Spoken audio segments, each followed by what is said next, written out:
Alrighty, well, let's go ahead and get started here today.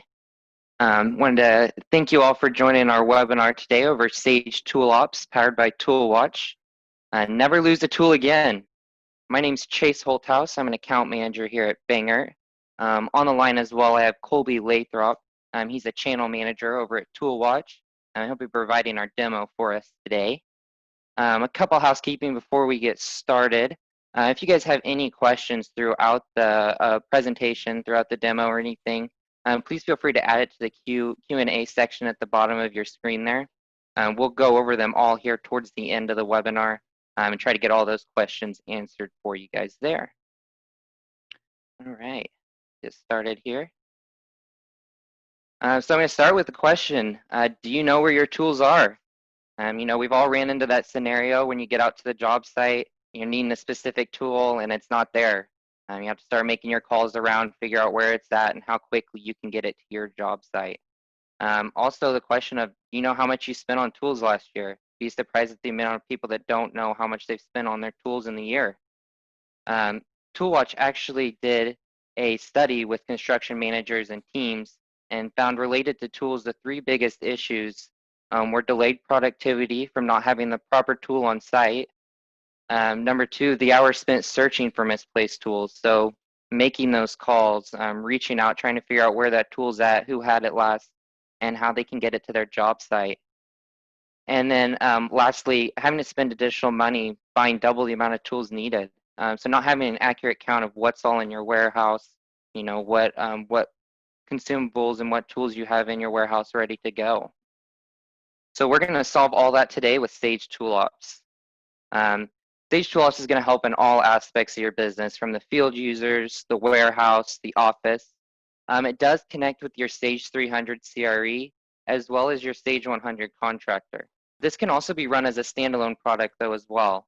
So if you guys don't have either one of those softwares, or if you're just not wanting to connect the two, we can definitely still set that up for you and you can get all the benefits out of there with that. So some of the benefits in the field, this is going to help your guys tremendously for searching for tools, materials, equipment, finding out which location it's at, as well as they're going to be able to go through their phone, through their mobile device, and look all through your warehouse and simply select, what tools they're going to need for that day or that week on the project and that they're on, and send those tickets directly to the warehouse so it's easy for them to find. Once those are sent to the warehouse, they can even in real time verify when their tools will be ready, so that they can get them out to the field as quickly as possible, so you're not having those delays. And then also you're going to be able to track your equipment usage. So a manager out there on the field is going to be able to tell who's using the most equipment, who's going through this the most, and just get an accurate count of what's all happening with your tools. In the warehouse, this is going to help tremendously with managing tools across multiple locations. You're going to be able to see from the warehouse where that tool is at, what site it's at, who's using it last, who signed for it, all of that good stuff. As well as you're going to be able to easily manage pick tickets and fill those requests. As they come in from the field directly, you'll be able to look them up on your mobile device or print them out. Simply go through your warehouse, select those tools, scan the barcode, and have them ready to go and back out to the field as quickly as possible so there's not that delay. As well as it's going to help in the warehouse with your inventory counts. And you'll be able to have a way more accurate inventory count on what's all in there. And then if you're ever running low on a product, you'll get automatic messaging letting you know that that's low and you're wanting to order more. So you're not ever in that situation where somebody out in the field is needing something and it's not there, so you're having to order it in and there's a long delay. It'll bypass all of that and make it much simpler for you in the warehouse. And then lastly, in the office, it's going to eliminate a lot of paperwork for your staff. So you're not going to have that person there entering all this stuff into an Excel sheet and constantly updating it every day. That causes errors just for simply having to manually enter that stuff over and over again, which causes job delays. And then you're also, once you have it connected to your Sage 100 contractor or your Sage 300 CRE, it's going to help streamline your job cost and billing. We'll kind of go on that a little bit more during the demo. But you'll also be able to analyze your equipment usage and maintenance. You'll be able to see which crew is using this tool the most and and why they're going through that product so quickly, and be able to keep an accurate count with all of your teams. With that, I'm going to go ahead and turn it over to Colby so we can go ahead and get that started, the demo here. Like I'd mentioned before, if you have any questions as we're going through the demo, please feel free to put them into that Q&A box there at the bottom of your screen, and we'll get them entered here at the end. Great job, Chase. Thank you very much. And we'll just kind of transition here. I'll share my screen and we'll be up and running in just a second here. Chase, just want to double check. Are you able to see the Sage ToolOps home screen? Yes, Colby. Yep, I can see it on there. Perfect. Well, thanks everybody again for joining. And kind of the plan here today is provide a high-level overview of Sage ToolOps, both from the desktop side and the mobile side.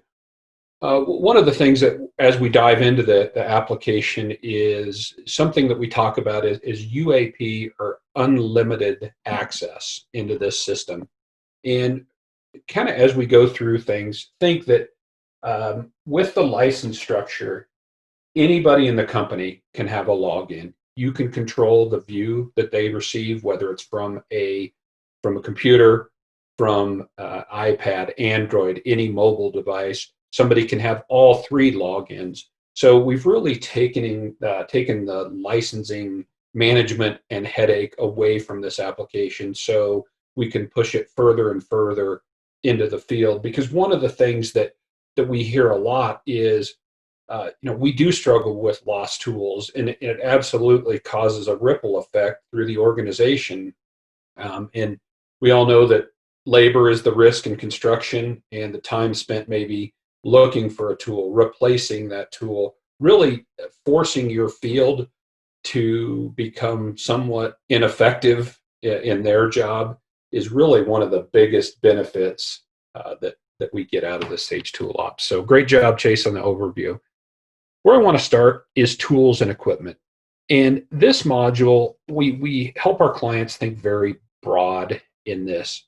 A lot of people, when they think tools, they start thinking about compressors, generators, and those are certainly very popular. But whether it's threading equipment, bending equipment, maybe it's scaffolding, ladders, yellow iron, really this is built to take care of the whole gamut. We even have a number of our people that get going, and the IT department figures out, man, this is a great way to track laptops or really anything that can be assigned to a project. So when we talk about tools and equipment, think very, very broad. Materials and consumables, just as it sounds, anything that maybe you warehouse and send to a project. We talk a lot about that being bits, blades, paints, maybe hard hats, safety vest, hearing protection, fittings, you name it.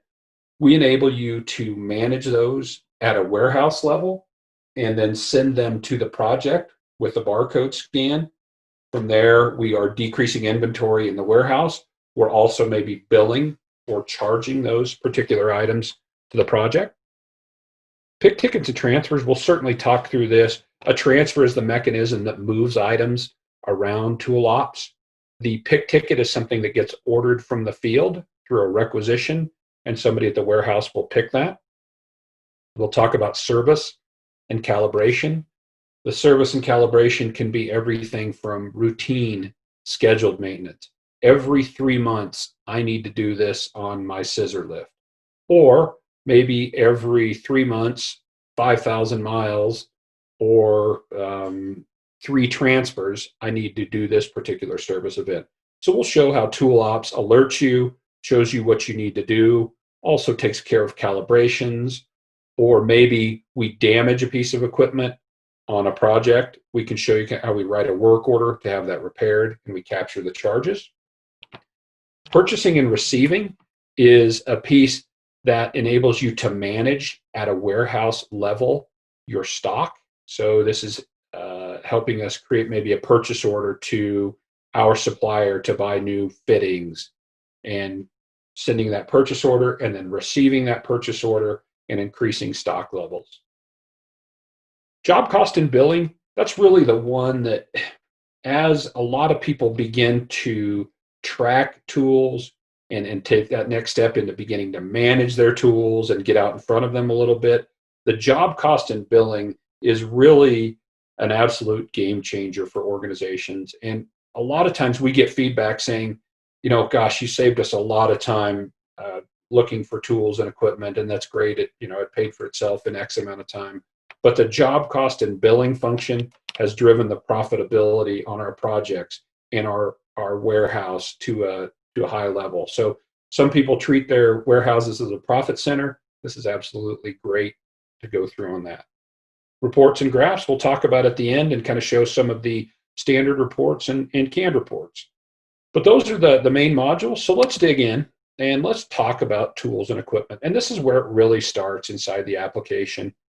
And people will come in on the tooling side, and you create categories or naming conventions for your tools.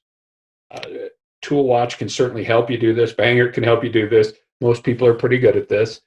And from here, I've created a category of compressors, and I want to know every compressor that I have in the company. And pretty quickly, I can see down at the bottom, I've got a total of 50 compressors in the company. Now we can sort these by asset number, by barcode number, any of these columns. So just a simple click, maybe we want to sort by manufacturer, and we're looking by manufacturer now. But as we move across, you'll see an asset number, a barcode number, and a serial number. You only have to have one of the three of these inside the system. Typically, the asset number is fairly common. A lot of companies are tracking items maybe through an Excel spreadsheet or a notebook or maybe Google Docs. And this is the number that's written, stenciled, engraved, painted on a particular tool or piece of equipment. So that's the asset number. Barcode number, just as it sounds, the barcode that we apply that is now associated with that tool. We are big fans of barcode. We feel like it really speeds up the process, increases the accuracy, enables the field to do very easy with their phone. So we are big believers in barcodes. Kind of a side note, one of the things that happens is people say, boy, we're in construction and I just don't think barcodes will stay on. Well, this product is only delivered to the construction industry. At ToolWatch, we've been doing this 29 years. So we have pretty good technology around barcodes. They will stay on. There's everything from a self-adhesive polyester barcode that's coated in Teflon with a 3M adhesive product on the back to aluminum barcodes that go on with two-part epoxy. So don't let that be a concern for you. It certainly works very well. Serial number, another way to track. As we scroll across, you're going to see description and manufacturer. Really, the kind of the most important part of this is assignment. And that's where the tool is assigned. And you can see this one is on the Bass Pro job. This one's at the test company, Arugula Station, with Jeff Funderburk being the supervisor. So what that's really creating is two levels of accountability inside ToolOps. One, we know that it's assigned to the Arugula Station job. Two, we can talk to Jeff Funderburk because he's the person that has maybe signed for that or is the supervisor on that project. And we can say, Jeff, you signed for this 2 weeks ago. You're telling us you don't have it. Can you help us understand where it is? Type of stuff. So that's a very high level view of a category. I think more realistically, a lot of people are in here saying, gosh, I have a question on, show me all the tools on the Bass Pro job. And I click on Bass Pro, and now I can see that I've got 96 items assigned to the Bass Pro job. And you can export this to CSV. You can print this. You can run paper reports. You can hit Bass Pro job from your mobile device, and it will pull up all these tools assigned to the Bass Pro job. So lots of ways that you can access this information.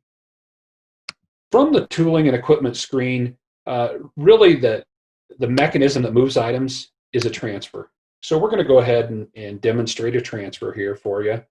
And in this case, it's going to be leaving the warehouse and headed to a particular job. And you can either type in this field, you could have a barcode that represents the job. We can also browse and say, we're going to send it to US Bank Stadium. So we'll select that job. Now, one thing, if you noticed, a cost center defaulted in there, the US Bank job.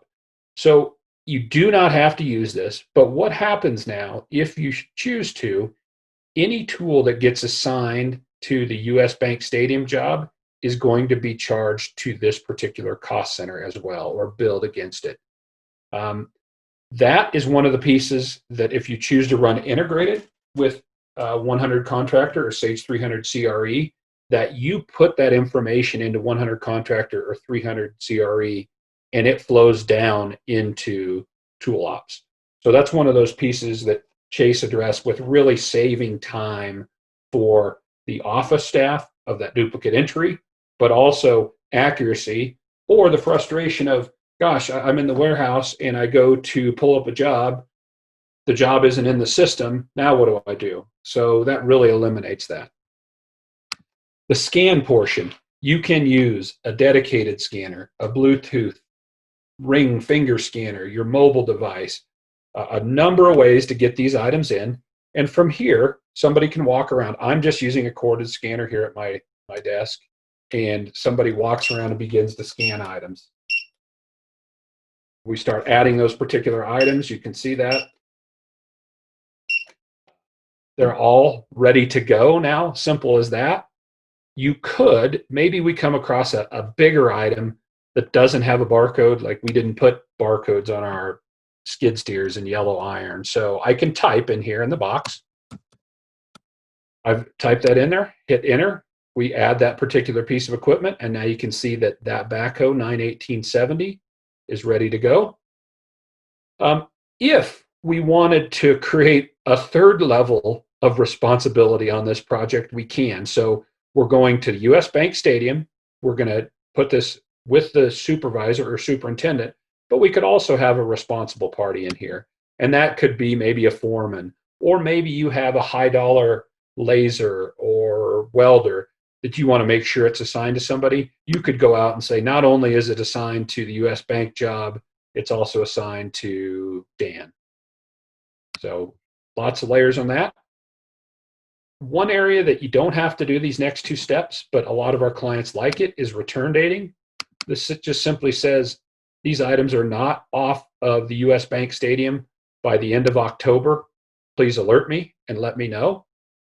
And then the last one, a lot of people are moving from paper, but it's a little bit of a security blanket for some as we do this transition. I think it also shows the transfer very nicely.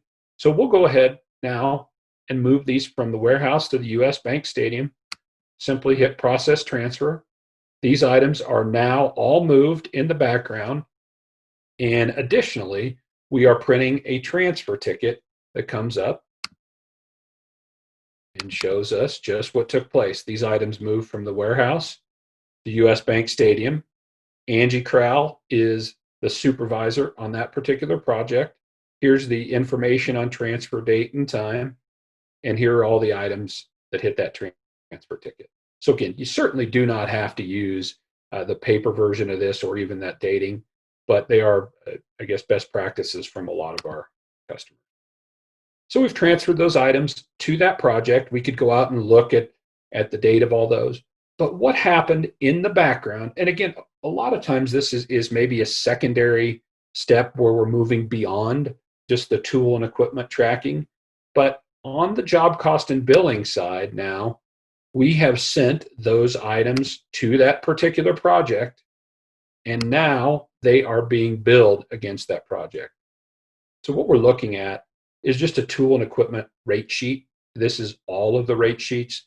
The reason you see so many is, one, it's a demo system, but two, we've got some complex rates in here, maybe 80% capped rate, where we're not going to charge our field personnel more than 80% of the fair market value of the tool, and 75% cap to the owner.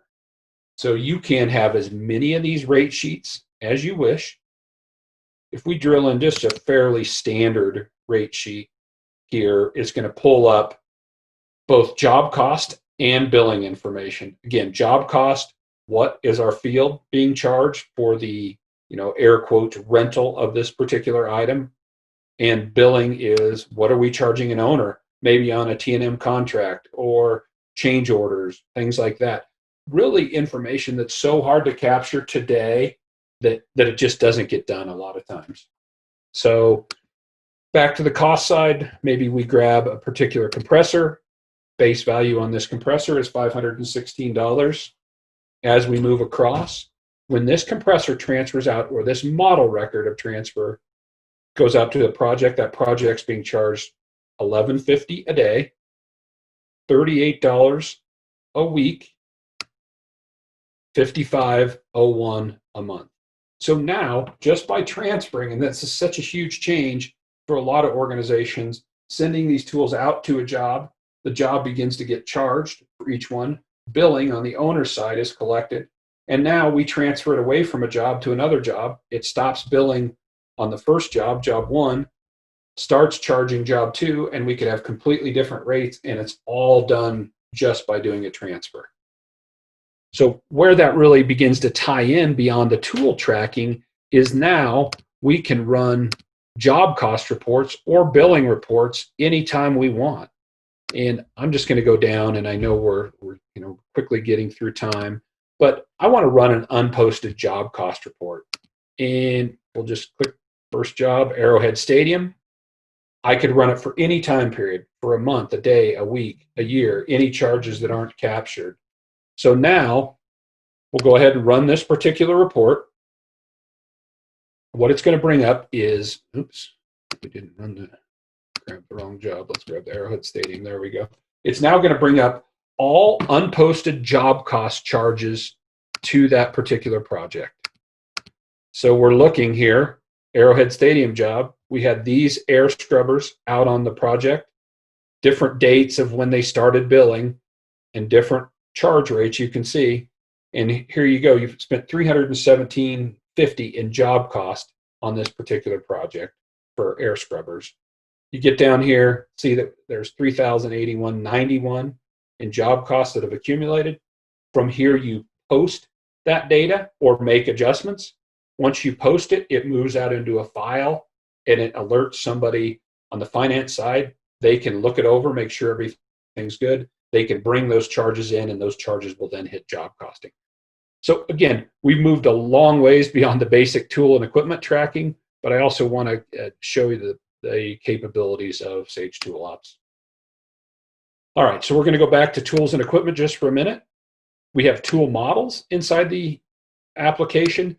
This enables people to be very accurate with the tools that they request or that they pick and pull, because we've got pictures associated to those. So now when I'm ordering something, I'm making sure that I'm actually ordering what I want, because there's so many slang names in construction. This just helps everybody on the same page. Tool kits. These are groups of tools that move together. A lot of times that's a gang box. It might be a truck, it might be a trailer. But now in the tool kits, you can put together a kit, put a barcode on the outside of that kit. Once you scan that particular barcode, maybe you have 30 tools inside that gang box. That gang box, each one of those tools now gets assigned to that project, which also kicks off job costing and billing. So very, very powerful toolkits as well. Retired tools is a bin of items that are lost, damaged, stolen. So now we can start to see who's lost the most tools, what project, what supervisor is responsible for that. So again, just information that you kind of have a gut feel on, but now you can look out and say, well, how did we lose $42,000 in tools this last year? Reports, standard reports, different by each category. So tooling reports or transfer reports, billing reports, about 120 canned reports inside the system. So that's tooling and equipment. Materials and consumables works very similar, where we can go out and we create categories of materials as well. So here's groups of materials. Now on the material side, we could look at materials by stock location, which could be multiple warehouses, maybe a long-term job.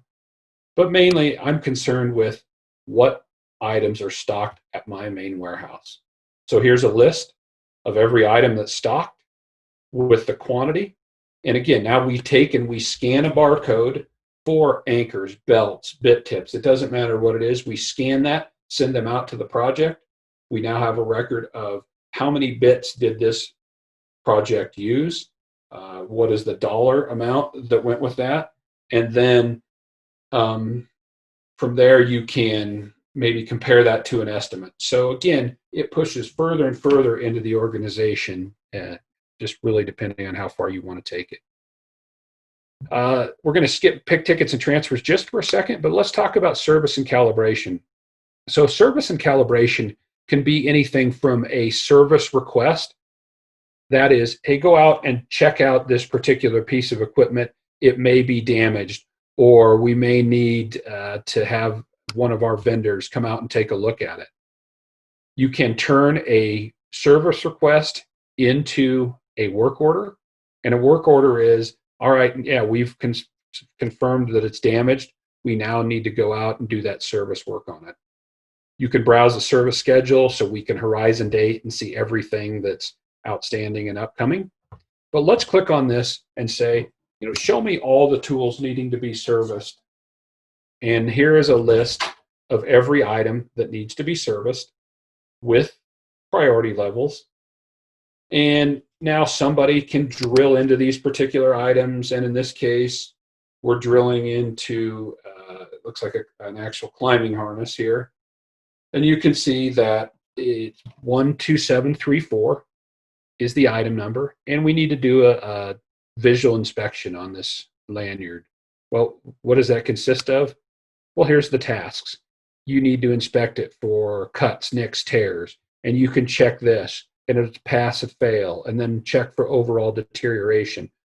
So you go through that. You could put charges with that as well. So we could say that was $100 in an outside vendor inspecting that particular piece of equipment.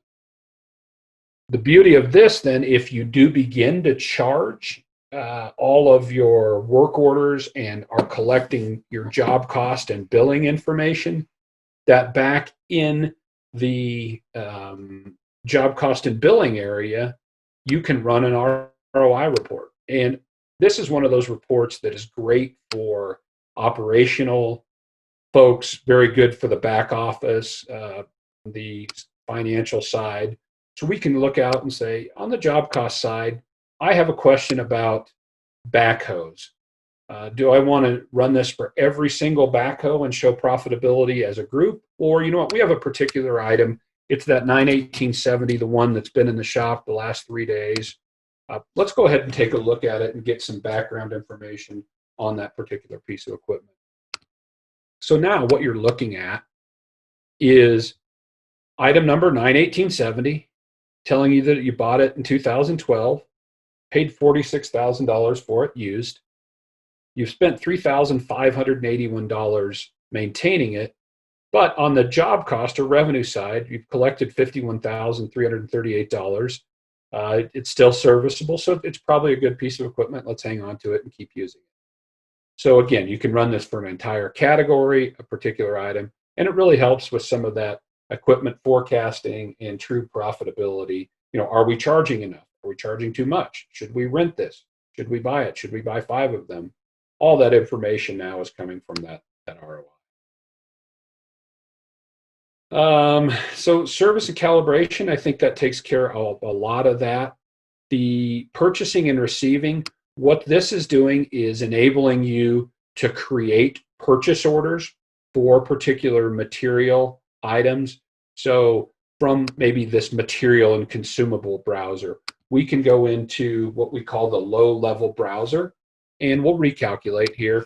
And what this is doing is running through the entire database, and it's pulling up every piece of equipment, tool, material, consumable in the entire database that has dropped below a low-level threshold. And here's a list of each one of the items. And from here, we could grab a few items. We can go ahead and add this to a purchase order. It's purchase order 86. You can overwrite that number. It begins to populate each one of those items that you have requested to purchase. We can select a vendor that we want to buy it from, a location that we want to ship it to. So in this case, maybe we'll say we want to buy these items from Grainger, and we want to ship them to our main warehouse. From there, there's the main warehouse. Tool Ops is going to ask you a question. Do you want to adjust pricing? Yes, because pricing may be different at different locations. This is ready to go. You could add items to the purchase order from here. So you notice, hey, I'm out of large gloves. I can scan the barcode for large gloves, or I can add those items from up here. But now we save this purchase order, we print it, we email the PDF version of this to Grainger. Grainger fulfills it. When they fulfill it, we receive against purchase order 86. And when we receive, each one of these items comes back into stock, then increasing inventory and updating all your counts inside ToolOps. So that is purchasing and receiving, that side of it. I now want to take a few minutes and move to the mobile applications and just kind of show some of the interface that's happening on that side. So just a second, and I'm going to mirror my screen.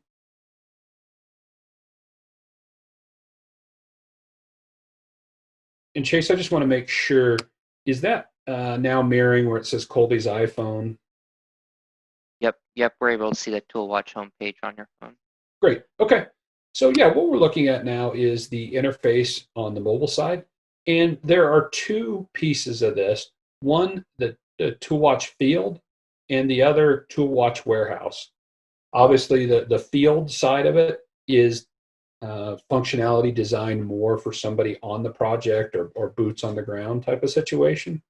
And some of the key pieces here is the ability to search. So as I tap the search button, maybe I have tools assigned to me from the company, so I can tap on my tools. And what this brings up is a list of tooling that is assigned to me on my particular, in my control. So those are items to me. Maybe I am responsible for handing out some final checks this week, and I want to see, does Don Bell, where we have a check for Don Bell, does he have any tools assigned to him? Well, yeah, he's got a whole bunch of them. Let's make sure we get these items back before we give him the final check for layoff or any particular reason. So now we see this list. And from here, we could grab those tools from Don and transfer them maybe to me or to a warehouse or to a project. So that capability is all in there. Additionally, if you're in the field, and this happens a lot, is you're looking for a particular piece of equipment. And we would say by category, and you're trying to make a phone call, and the warehouse manager is unloading a truck, so he or she can't take that phone call, and then they try and call you back in 20 minutes, and you're in a safety meeting, and you can't take the call. So being able to have this real-time view into inventory and where things are located is just life-changing for a lot of the field personnel. But now I can go out and I can say, gosh, I'm really in need of a backhoe. Great. Here's a list of every backhoe that you have in the company, and you can see that DIA, Concourse A, there's one. Well, I'm on Concourse C, so I'm going to go grab that one. I'm going to call the project manager or superintendent, say, hey, can we transfer this backhoe from my project to your project? Yes, let's go ahead and do that. So lots of information available at the fingertips of your field personnel. The next one we're going to skip is Request. We'll do that in just a second. But Verify, this just simply helps keep track of tools and I call it a soft verification. But as I hit Verify, I maybe am going to verify tools by location. So show me all the tools on Lambeau Field. And now it pulls up a list of every tool on Lambeau Field, and you can see that. And now I can move through there, and I'm standing in my job trailer, and I say, oh, yep, I can see all three of those towables. They're right here. And so I'm tapping on them, and it's verifying, and you'll see there's a message on there proving the verification, and that little green stamp says verified. And what this you can do is submit this, and it can say, hey, the last time all the tools on this particular project were verified was the 19th of August at 9:38 by Colby. So that's a verification. You can do a true inventory count in the warehouse app, which I'll show you in a second. The next one, the requisition. This is the one that has really, gosh, changed it for the field and the warehouse. And from here, I'm going to touch the plus in the corner. I'm going to order tools for my job, and let's say it's for the Soldier Field job. It defaults in a cost center and cost code. When do I need those? Oh, I need them tomorrow. Are there any notes associated with it? I could type those in there. We'll skip it for time. From here, I begin to add items that I need. I need an air compressor. Well, which one do you need? Oh gosh, I need a little pancake compressor. Actually, I need two of them. Okay, fantastic.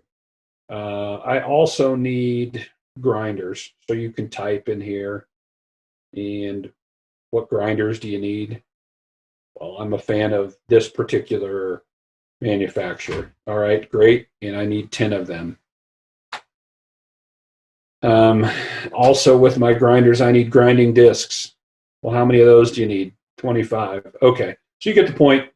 From here, we can go ahead and submit this order. We could keep it open as a draft. Some of our project managers who are pretty savvy or superintendent or foreman keep this open all day, and then at the end of the day, they go ahead and submit this. We'll go ahead and submit it right now. And again, it's for Soldier Field. We can see now that the requisition was submitted. So somebody at the warehouse now, or maybe a group distribution list, will receive either a text or an email letting them know that somebody in the field just requested these items. And so then you can either click from the link in your email, or most people will go back and search from the desktop. And we can see that for Soldier Field, there's a request out there. So I can drill into that particular request. And now it's going to pull up information. Colby requested it. It's due tomorrow. What are the items that he requested? Okay, great. Everything looks okay. He didn't order 200 total or pancake compressors or anything like that out of line. So I'm going to go ahead and save this. And it's going to say, is it ready to pick? Yes, those items are ready to pick. From here, it's in a status of ready to pick. I can drill into it. Are we going to go ahead and pick this? Yes. Now, your personnel or whomever can walk out into the warehouse. They can grab 10 grinders, and maybe they grab grinder 3 and grinder 38 and grinder 151. They scan those. That populates a or a transfer ticket, and then the transfer ticket gets assigned to the job. And again, we keep that process rolling of now we know every grinder that we sent to the Soldier Field job, and we sent 25 grinding discs, and how can they use so many grinding discs in a day, that type of stuff. So all that information, again, is collected digitally inside Sage ToolOps here. So that's a pick ticket and kind of everything that's going around with it. One of the questions we get a lot is, can I control permissions? Yes, certainly. You have a number of permissions that you can grant to your field personnel. So that's the field side. Functionality from the warehouse app, it lays out very similar. However, different pieces of functionality designed for somebody at maybe the warehouse level or the driver level. Again, we can search. This is the pick tickets. We can now fulfill those pick tickets. Again, hey, there's 6 pick tickets that I have to pull. Or some of our customers have created monitors, or not created, added monitors out in the warehouse. And now you can see that I've got 3 pick tickets that need to get done for tomorrow. And Chase is on his way to get this one via will call or pickup. You can see all that information now. The express check-in, check-out, that's really designed for a fast way to check tools out, maybe to an employee. We can do a true inventory count. So earlier I said a verification is kind of a soft inventory count. Well, if you do a true inventory count, you're going to go out and you're going to have to scan every single item on a particular job, and you go through those and it stamps them as counted as you find them. So that's a true kind of hard inventory count. And then transfer ticket. So let's kind of do maybe a day in the life of a driver or a warehouse person. So I'm going to go out and I'm going to hit search, and I'm going to look at items by location. So I'm going to say on the Soldier Field job, Colby needs this particular backhoe to be transferred to another job. Okay, great. So we'll go down and we'll tap on that backhoe, and we're going to add it to a transfer ticket. Now, you can see that you could be updating meter readings or a status of damaged or view all the details behind it, but we're going to add it to a transfer ticket. That item has been added to a transfer ticket now, and we see that there. So if we go back to our transfer tickets out here, you can see that for Soldier Field is where that particular item is leaving. Well, where is it headed to? It's headed to Lincoln Financial Field. We can get completely done if you want, move forward, but there is the ability to put notes in here, return date. So I'm going to hit next, the upper corner. And now that backhoe is on a transfer ticket, but I'm going to say, hey, you know what, Chase, can you pick up a couple other items? Yeah, what do you want me to grab, Colby? Well, there's a couple right here. So we're going to tap the little scan bar here, and now we can scan the particular items, tools, pieces of equipment that are ready to go. And you can see the camera works great. Again, we do have a dedicated scanner that you can use, but in a field application, this is fantastic. Now, our shopping cart's populated. We tap on our shopping cart. Here are the items that are moving from Soldier Field to Lincoln Financial. Easy as that. We're going to go ahead and transfer them. Hit the yellow button. All right, who's going to sign for them? Well, Angie Crowell is a project manager. We're going to have Angie sign, so we tap her name. You can see that we've also captured that. There's Angie signing. We hit done. We have captured Angie's signature on that particular transfer ticket. And now the beauty of all this is we get this a lot is, somebody has questions like, did they really receive this particular piece of equipment?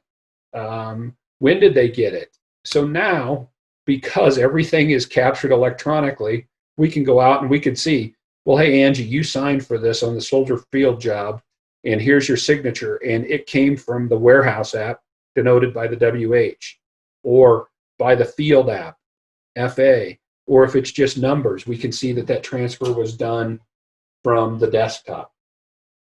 So now we have that clear documentation into what tools did you receive, when did you receive them, and we have that great trail digitally, and none of this was done with paper. So with that, we are at the time limit. We're actually a minute over, but I'm going to go ahead and stop the share of my screen and turn it back over to Chase. Great. Thanks, Colby. That was awesome. See here. It looks like we do have a few questions. Let me get them pulled up here. All right. Colby, so to start out, we did have a question. How many people can you have in a system at once, and will it work with all mobile devices, or is there just select mobile devices that this will work with? Yeah, you can have as many people in this system as you want. So you could have your whole warehouse staff counting tools and inventory count. You could have your back office running job cost and billing, and you could have field people ordering tools. So it is unlimited, and it does stretch across both Android and iOS, whether it's the smartphones or the iPads, tablets, all of that. We have, and just a side note, don't want to take too much time, but we've found, and our clients have told us, that the more we can stick the form factor into the phone, the better. Even if people do have iPads and tablets, the phone is really king for a lot of these people out on the project. Great. Okay, great. Another question we had here is, could you explain the data mapping between Sage and the tool ops system? a little bit? Yes, certainly, and that's a great question. And really, there's two levels of integration. Level one is any piece of information that ties back being a cost center, cost code, employee, job. When those are put into 100 contractor or 300 CRE through an API call, so automatically, maybe every 1 hour or 4 hours, this runs. You set how often you want it to run, and it will pull that information out of the accounting systems and push it down to Sage ToolOps. And again, the benefit of that is accuracy, no increased paperwork. Everything is right there. So that's done through an API call. That's completely automatic and set up through a connector. And then on the other side, that the data mapping on the cost side, if you're choosing to use the job cost and billing piece, is really you at an operational side would complete those job cost reports. Maybe somebody in the finance team posts them. From there, they're in a file and somebody is alerted, typically, maybe a controller or CFO, maybe somebody on the accounting side, to bring those in, and those charges then roll right back into Sage. So pretty tight integration around those two pieces, and I could show some data mapping if people have interest at a later time, certainly. Okay, great, great. Another question we had was, what's the average deployment time for ToolOps getting this set up? What's that kind of look like? Yeah, that there's quite a variance, but we have a very structured plan. Again, I mentioned this is ToolWatch's 29th year in business, and all we do is tool and equipment tracking and the whole management piece. So directly, if you have your data electronically, maybe in an Excel spreadsheet or an Access database, we can typically have you on the tool tracking side up and really running and doing transactions in about 45 days. If you go further in and maybe you want to set up service and calibration and the costing, we really have that first part of what we refer to as the tool tracking running up in that 45 days. But you're looking at about probably 120 days to be completely through a job cost and billing, fully running, passing costs back and forth. Okay, great, great. And the last question somebody posted was, how is cost determined for ToolOps? Yeah, because of the unlimited user license, it is a little bit of a different way for people to get at this, but it's priced on the number of SKUs or unique items that you want to track, and they're in very, very big groups. Maybe it's 0 to 500, 501 to 1,000, and so whatever group you fall into, there's a couple levels of pricing depending on functionality. But again, with that user license, you get unlimited access into the system. And certainly, I know Chase, from your team, you guys, we can work together to get exact numbers for people. Right. Yep. Yep. And that looks like that was the last question for us there. I wanted to thank you all again for attending the ToolWatch demo or ToolOps demo today. Colby, thank you for your time. If you guys have any questions or would like a more personalized demo or anything like that, please feel free. My contact information is on the screen here. Please feel free to contact me at my email. Also, that's the direct line for Banger, and we'll be able to help you that way as well. Again, wanted to thank you all for attending, and we will be sending out a recording of this video as well in probably the next 24 hours, so that way you guys can have that on hand. Again, thank you all for attending, and I hope you guys all have a great rest of your week.